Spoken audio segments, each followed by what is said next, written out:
নমস্কার বন্ধুরা, আশা করি না খুশি হবে। তোমাদের সবাইকে স্বাগত। আজকে আমি রান্না করবো বাটা মাছ।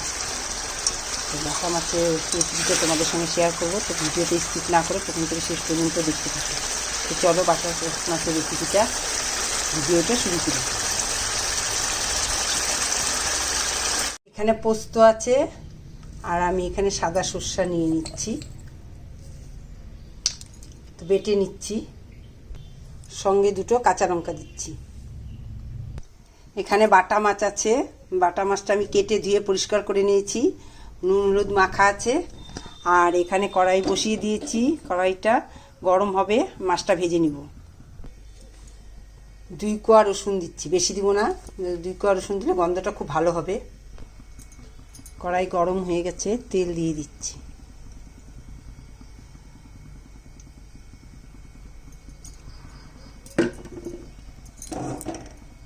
একটা একটা করে মাছ ছেড়ে দিচ্ছি।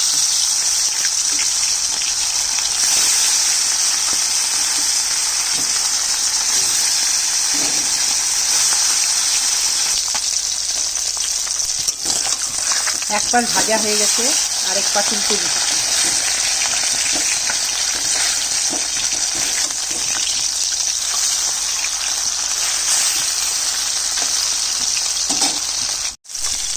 মাছ ভাজা হয়ে গেছে, এগুলো তুলে নিচ্ছি।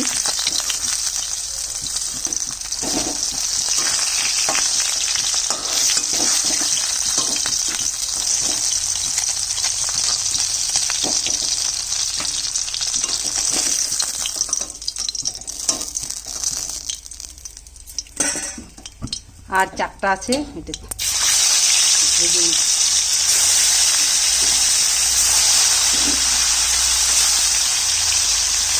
বাটা মাছের আর পোস্ত সর্ষা দিয়ে করলে ভালো হয়। শুধু পোস্ত দিয়েও ভালো লাগে না, আর শুধু সর্ষা দিয়েও ভালো লাগবে না। তাই একটু পোস্ত আর একটু সর্ষা দিয়ে করলে খুব টেস্টি হয় খেতে। এক পাশ ভাজা হয়ে গেছে, আরেক পাশ ভাজবো।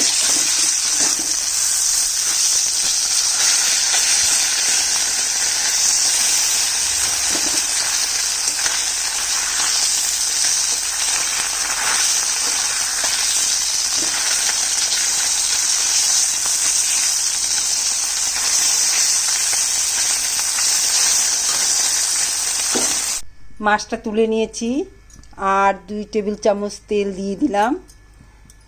1 টেবিল চামচ তেল দিলাম। মাছ ভাজা তেলের মধ্যেই একটু কালো জিরা, একটা শুকনো লঙ্কা ফোড়ন দিলাম। এখানে পোস্ত আর সর্ষে বাটাটা, ওর মধ্যে আমি একটু হলুদ দিয়ে দিচ্ছি, আর একটু শিলনোড়া ধুয়ে জলটা রেখেছি, সেই জলটা দিয়ে দিচ্ছি। এবার এই মশলাটা একটু জল দিয়ে গুলে তেলের মধ্যে দিয়ে দিব।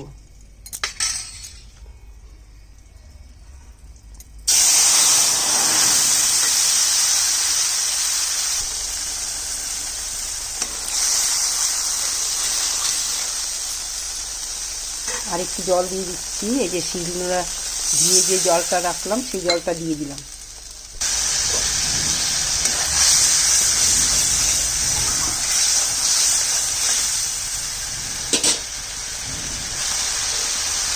আর একটু কষাবো।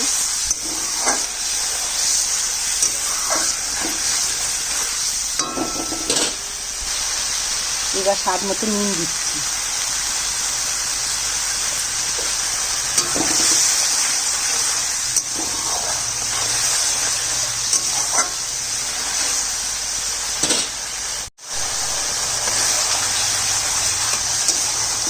কষানো হয়ে গেছে, বেশি কষাবো না, কারণ সর্ষে আর পোস্ত বেশি কষাতে হয় না। এখন জল দিয়ে দিচ্ছি।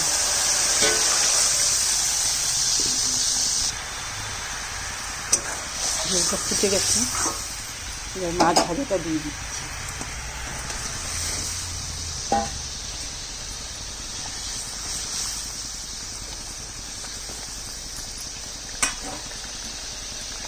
একটু গ্যাসটা কমিয়ে দিব, ধীরে ধীরে হবে, মাছের ভেতরে ঝোলটা তাহলে যাবে। গোটা লঙ্কা দিয়ে দিচ্ছি। সামান্য চিনি দিব, বেশি দিব না, মিষ্টি হয়ে যাবে বেশি।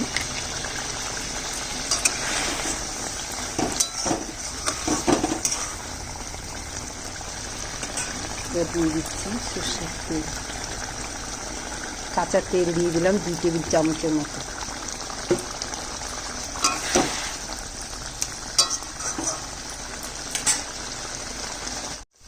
সর্ষা পোস্ত দিয়ে বাটা মাছের রান্না কমপ্লিট। এবার দিয়ে দিচ্ছি ফিনিশিংয়ে একটু ধনেপাতা কুচি। শীতের দিনে যে কোনো তরকারিতে একটু ধনেপাতা দিলে খুবই টেস্টি হয়। আর তোমাদের যদি আমার এই রান্নাটা ভালো লাগে অবশ্যই একটা লাইক শেয়ার কমেন্ট করো। আজকের মতো রান্না এখানেই শেষ। কালকে একটা নতুন রান্না নিয়ে আসবো। তোমাদের যদি এই রান্নাটা ভালো লাগে তো অবশ্যই একটা লাইক শেয়ার কমেন্ট করো। টাটা।